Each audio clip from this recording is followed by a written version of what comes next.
Welcome back to channel, guys. Welcome back to the another video. iOS 27 beta 1 is available finally, and I'm very excited for this update. Get into settings, get into general, get into software update, and when you over here, you will see the beta updates option, and from here you will see another beta option, and that will be iOS 27 developer beta.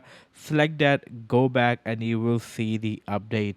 I'm gonna tell you how you can install this update in a bit, but it is around 13 gigs. As you can see, the update size depends on which iPhone you are using and from which iOS update you're coming. I'm coming from 26.6 beta 1, and this is what I sees.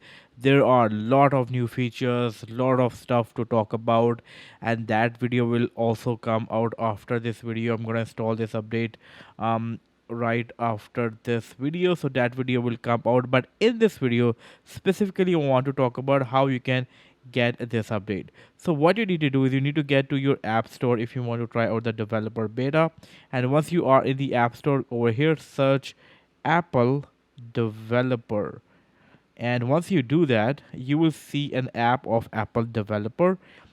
Get into the app and install the app, open the app, and from here into the account section, sign in using the same Apple ID.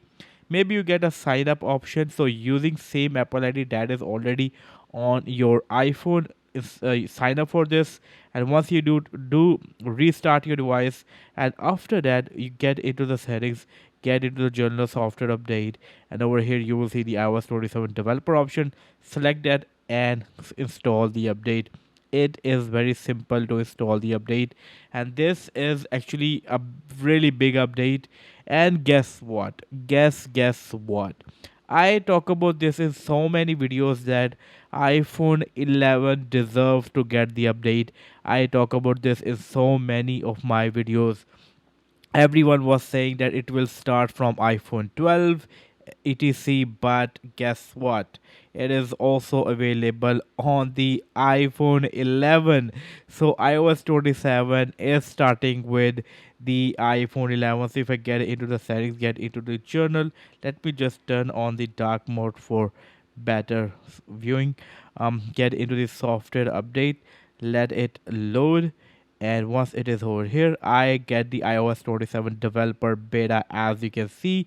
And it will take a bit of a time over here on this page, but I was always saying that iOS 27 is going to focus on refinement and enhancement, so it should come on iPhone 11 too. So here we go, iPhone 11 got the update, and on the iPhone 11 it is around 7.85 gigs, as you can see, as compared to the iPhone 16 that also include AI features, obviously. But yeah, I am really excited. And are you going to install this update or not? Let me know in the comment section below. For now, I'm going to install this update on my this device. I'm going to share everything right after installing the update. So yeah, more videos are coming, so make sure to subscribe. See you in my next video. Until then, take care. Peace out.